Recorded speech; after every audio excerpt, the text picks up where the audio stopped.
past life experiences. That's today's subject.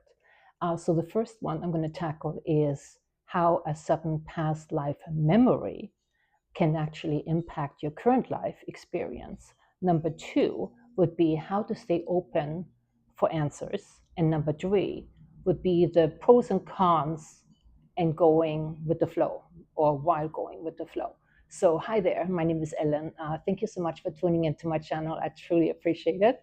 So, years ago, I actually was on a plane and with my family, and we were on our way to a new post. It was the first time for me to visit this army post, and as the pilot was announcing the destination, saying "Welcome," and I'm just going to go ahead and say it, "Welcome to Oklahoma City and Fort Sill." At that very moment, I actually felt enormous pressure coming up to my sinuses and had a split headache there as well, and just tremendous pressure. And it wasn't until we landed that I realized that I couldn't smell.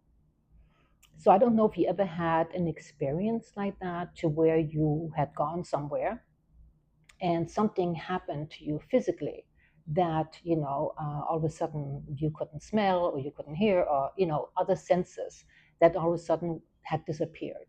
And so I'm curious, so if you want to leave a comment, I would love to read the comment and see if there are similarities somewhere. But it's interesting, when the pilot had stated "Welcome to that particular Fort Sill," I actually lost my sense of smell. And the reason how I know was that I had a little baby, and apparently it needed some changing diapers after we landed. And my husband was saying, "I think it's time to change the diaper." He had his hands full with our 3-year-old. So I was just like, "What do you mean?" So I took a sniff and I couldn't smell a thing, and that really concerned me. Anyway, time went on. I actually went on post months later, and I was just curious because it just didn't seem to come back. And I found a throat, nose, ear specialist, and he kind of put me upside down, and he checked everything possible, took all kinds of tests, and he was just um, he baffled. He couldn't understand how come I lost my sense of smell. So anyway, years went by, and I know at one point we actually went to Europe to a new post, and I went on the economy, and I found a European doctor because I just wanted to get to the bottom of it. And they did all the tests very similar to the ones that were performed in the States. And they couldn't find anything wrong. They were actually surprised that I was able to taste. Because they were telling me that everything is connected. So for me, I just lost my sense of smell, and that was it. And they couldn't understand what was going on. So anyway, years went by, like I said, and we went back to the States, and I took my children, then they were a little older, on post to the original fort that was built before the new post came to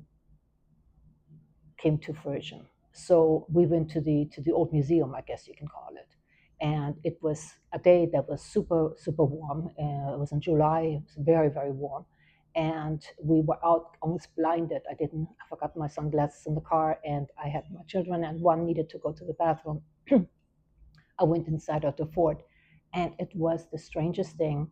I went inside, and I didn't even look at directions. I just took a left and I took another right, and there were the bathrooms. And I still have no idea how I came about it, on knowing exactly where to go to find the restroom.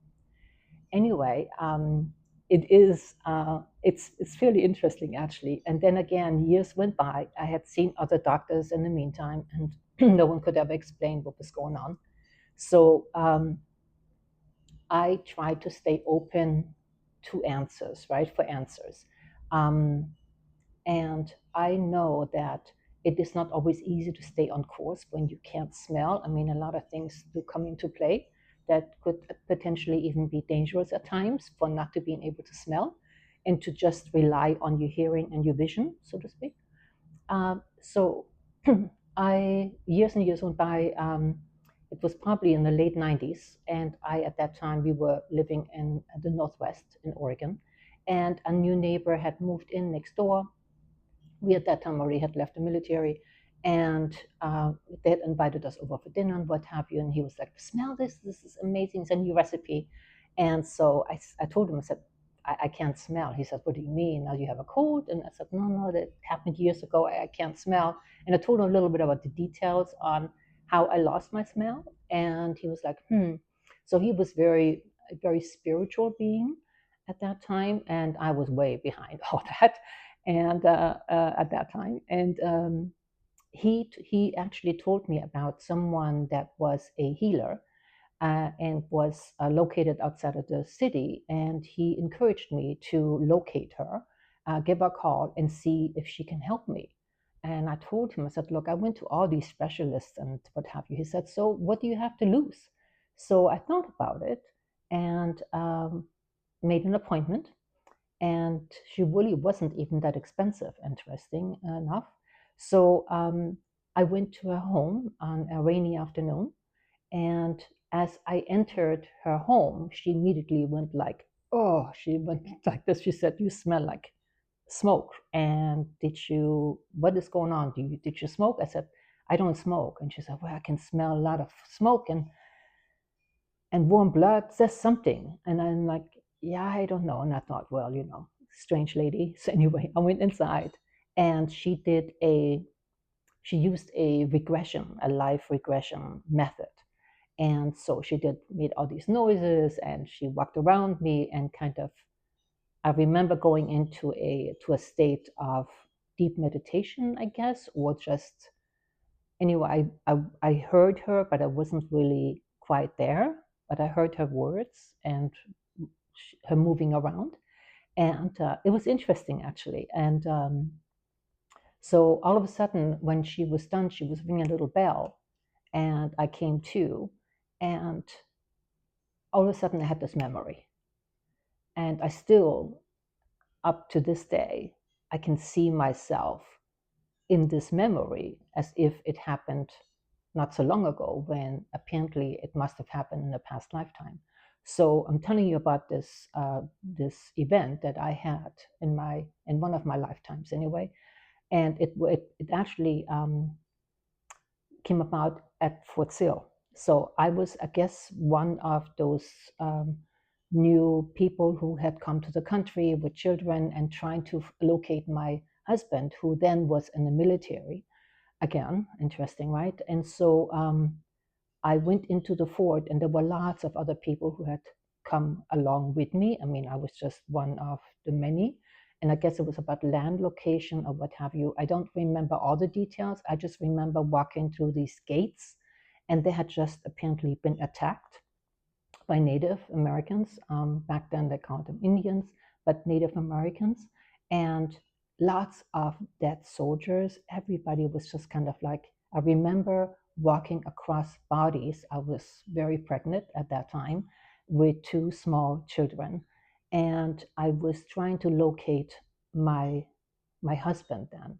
And I was taking steps across these bodies that were all over the place, and the smell of warm blood, and there was still smoke lingering. And so there was lots of smoke, and like I said, and I was just holding my nose, and I just got sick and actually vomited. I was not feeling well at all.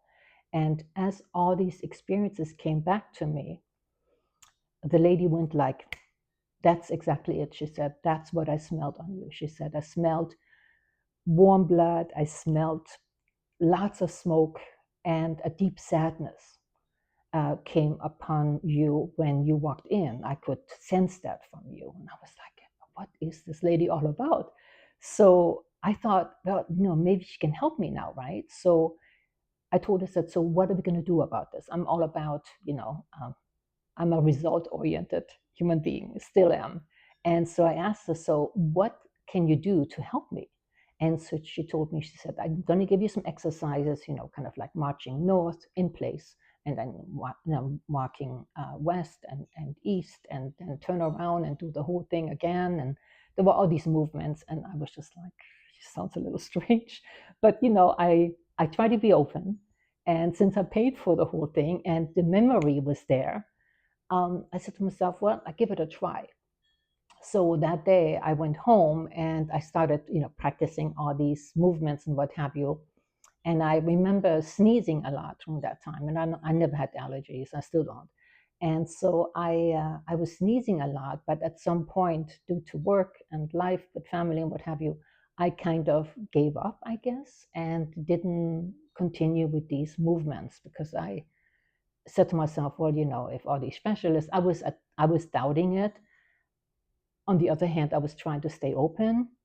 So it is interesting how things sometimes can impact you in this lifetime when you are faced with a memory of a past lifetime. But she told me, being here in this country is not your first rodeo, she told me. And I was like, okay, but I walked out of there and I thought about how it affected me and uh, how I almost actually we almost lost our home when we were living in Oklahoma. At one point, we bought a house and apparently there was a gas leak. And if it wouldn't have been for my husband waking up at 3:30 in the morning because of the smell, who knows where we would have been. He was a smoker, and I mean, you know what it takes, the first cigarette in the morning, right? So I wasn't, I wasn't smoking at that time, but it was, he woke up everyone and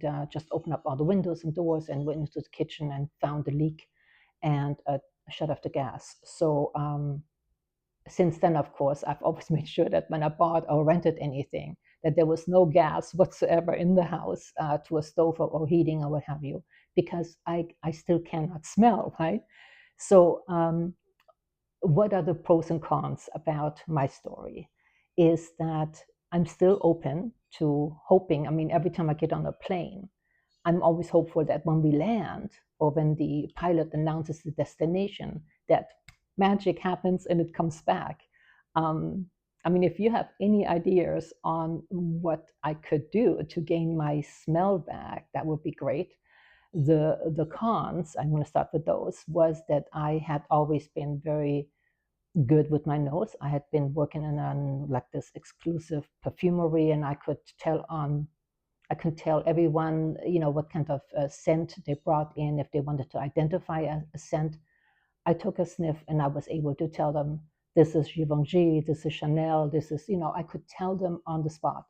Well, that job obviously I couldn't do anymore. So I went into a different direction down the road with fashion, what have you. But of course, not being able to smell can cost you your life when you can't smell, fire or smoke or, or gas, right? The good things, another thing, of course, it's not being able to smell the bakery when you walk past the bakery or coffee in the morning, right? The scent of it or maybe when your husband has taken a shower and and he put on aftershave and the smell is great, and I miss all that and I can't smell anymore. Anyway, the good things about it is that sometimes if someone smells really badly, I start coughing, so my other senses picked up, but everyone else you know gets out of there saying, okay, I can't deal with that. So that's a good thing, I guess. But anyway, if you have any similar stories, I would love to hear your feedback, and if you have any tips on me regaining my sense of smell, because the pros out there, the professionals, surely couldn't help me. So it's been a long time since I have not been able to smell, but I just thought this was an interesting story to share, and I hope that I've touched on someone that may have a similar experience from a past life that carries over to this life. But anyway, I'm going to let you go. I hope that you enjoyed this session, and please like and share and subscribe. It's always free on YouTube. So have a good day. Thank you so much. Bye-bye.